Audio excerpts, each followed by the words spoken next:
Hello, welcome to a different kind of video we are doing today, as we are going to be talking about the various D&D starter sets that have been released over the last almost 6 years of 5th edition, and which one I think will be best for you.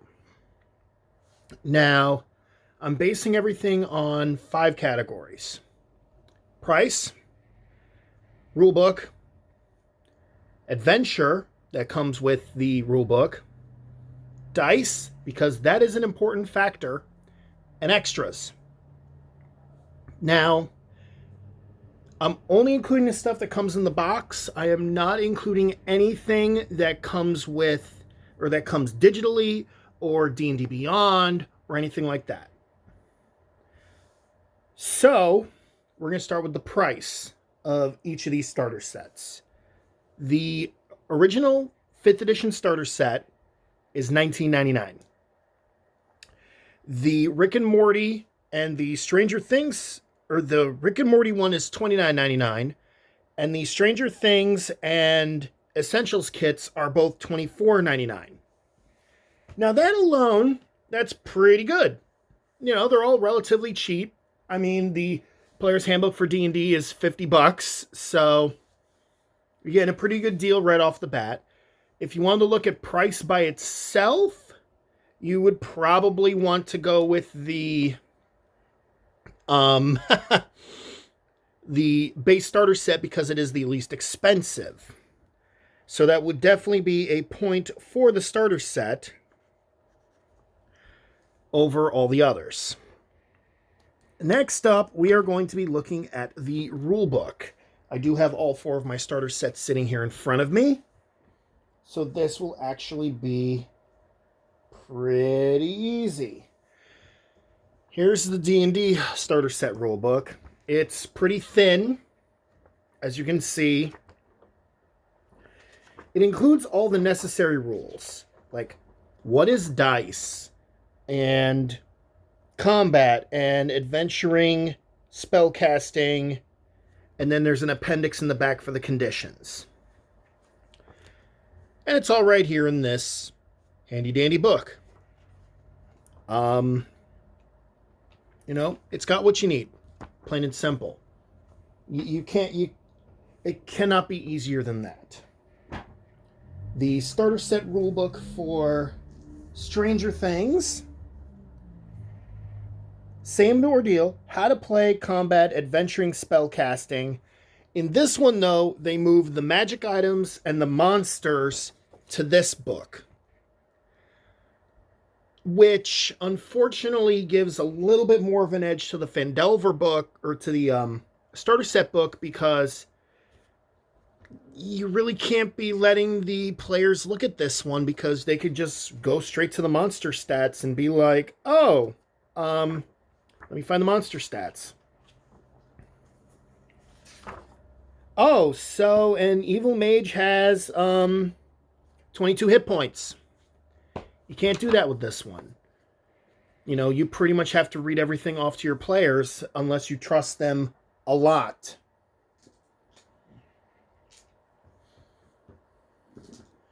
Now to the Rick and Morty one. This one's kind of cool, because this one's got a better spine to it. And, you know, this book contains how to play, combat, adventuring, spellcasting, conditions, Appendix B, what is the fucking point, and Okay, so first off, Appendix B is just Rick telling Morty what the point of D&D is. Also, everywhere you look, it is very nicely illustrated. And everywhere you look in this book, you see scenes from Rick and Morty, or Rick giving a description of something. Like, let me just find a the Lesser Restoration spell. It describes the spell, and then underneath it says, "The world of D&D is a dirty place, Morty." They don't have body wash or tetanus shots or even tweezers. It's disgusting when you think about it.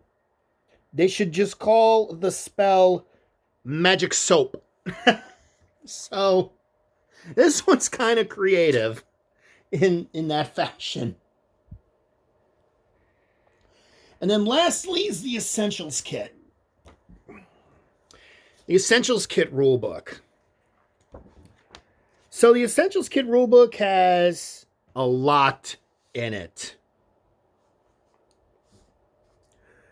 On top of how to play, on top of equipment and spells and combat and the conditions and the rules for sidekicks,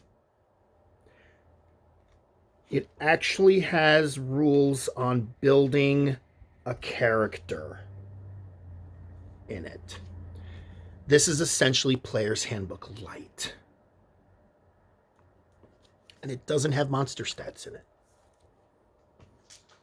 So,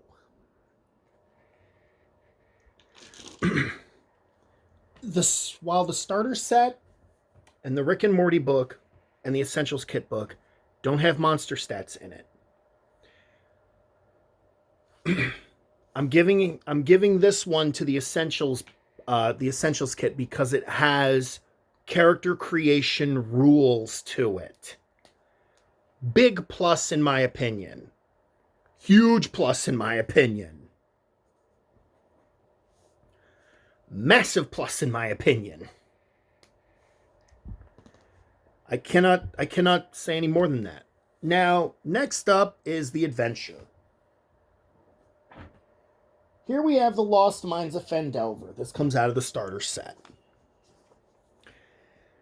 Everything to run the adventure is here. It takes characters from level 1 to level 5, which is also a benefit. The monster stats are in here.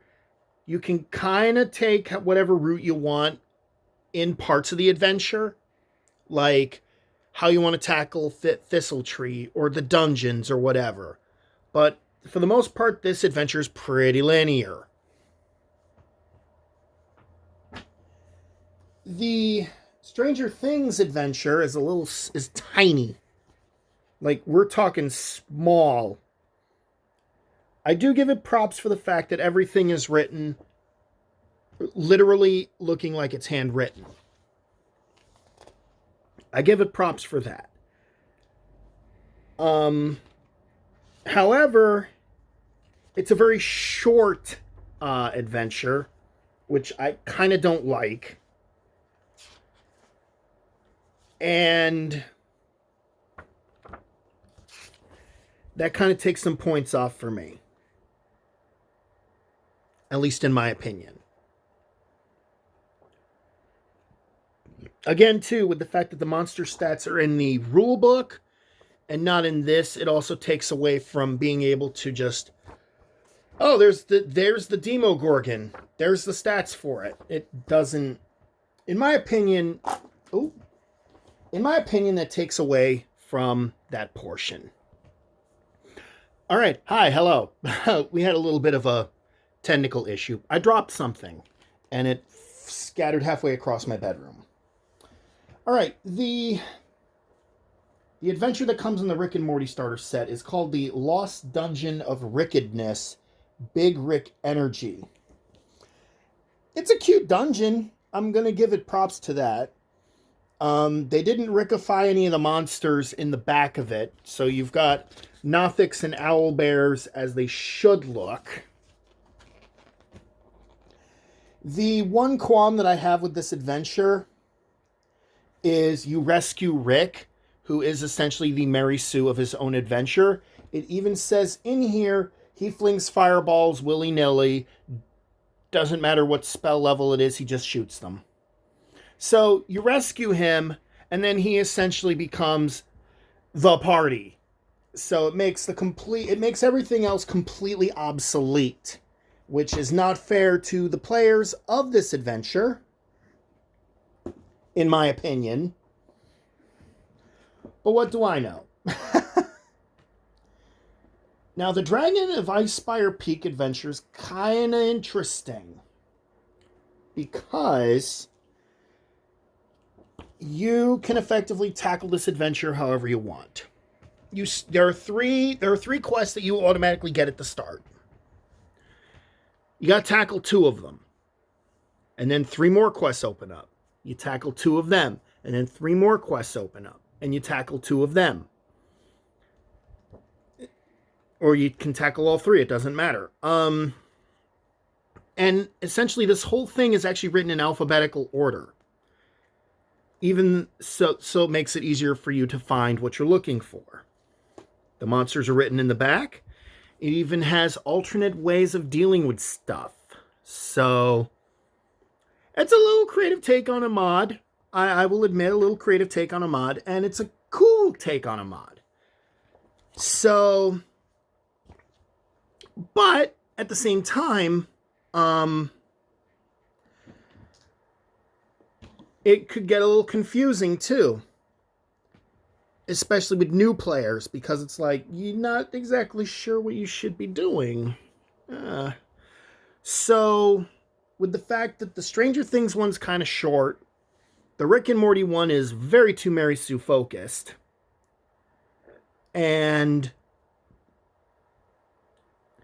the Essentials one could be confusing. I'm giving the edge. I'm actually going to give a tie to the Essentials kit and the starter set. The base starter set. Now the dice. This is where things get a little interesting. The dice for the starter set is just plain blue. Plain blue dice. 1, 4, 1, 6, 1, 8, 1, 10, 1, 12, and 120. Stranger Things starter set comes with the exact same dice. 1, 4, 1, 6, 1, 8, 1, 10, 1, 12, 120 in plain blue. The Rick and Morty starter set comes with a whole slew of dice. 1, 4, 4 6s, 1, 8, 1, 10, 1 percentile, 1, 12, and 2 20s. In this really cool neon green. Because they realize that if you're playing a rogue, you actually need extra dice to backstab.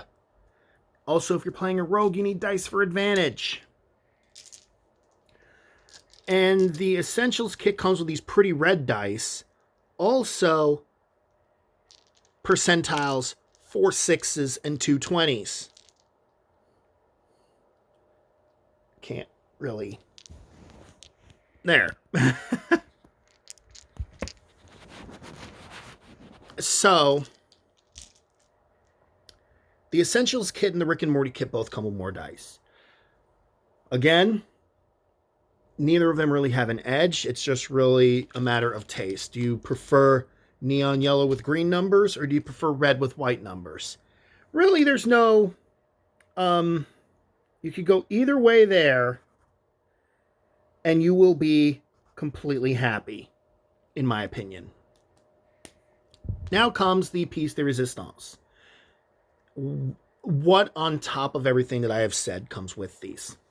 Well, the base starter set comes with 5 pre-generated characters. 5...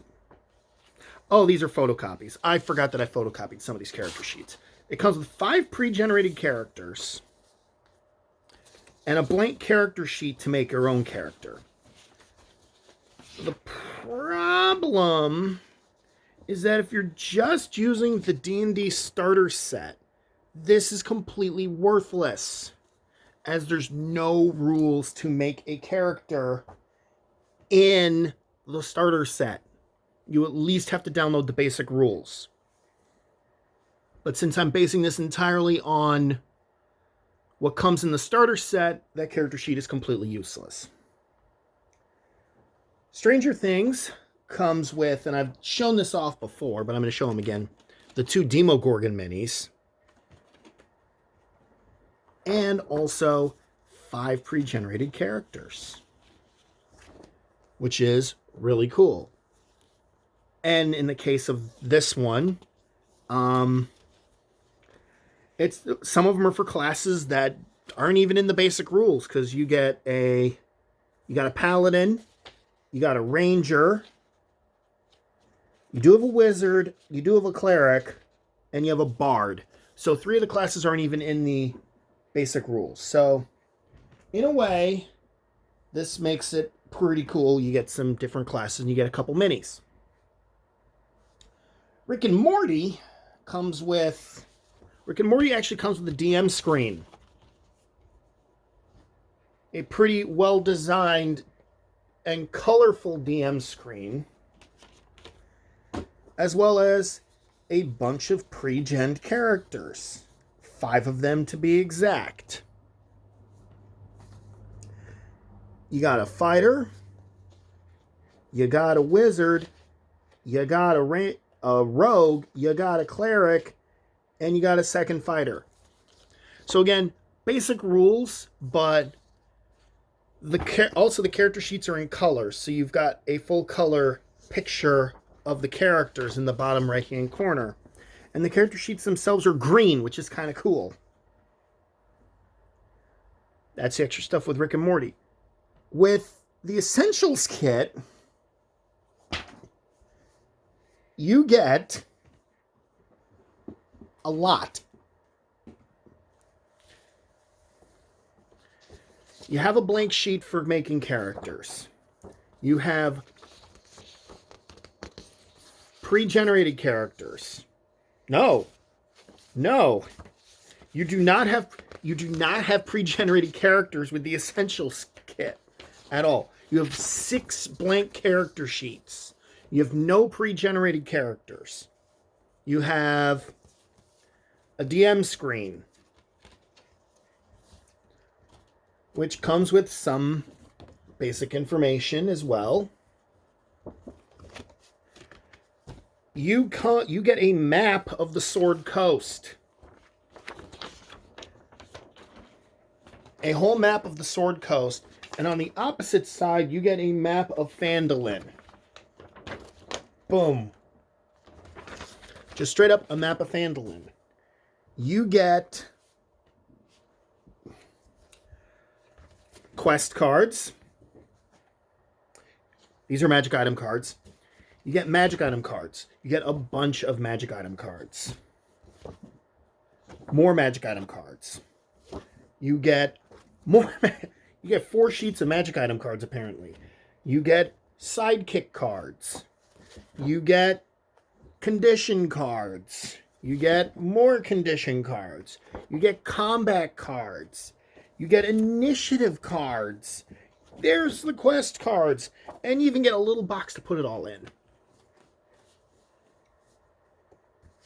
You don't get pre-generated characters. I thought you did. I was wrong.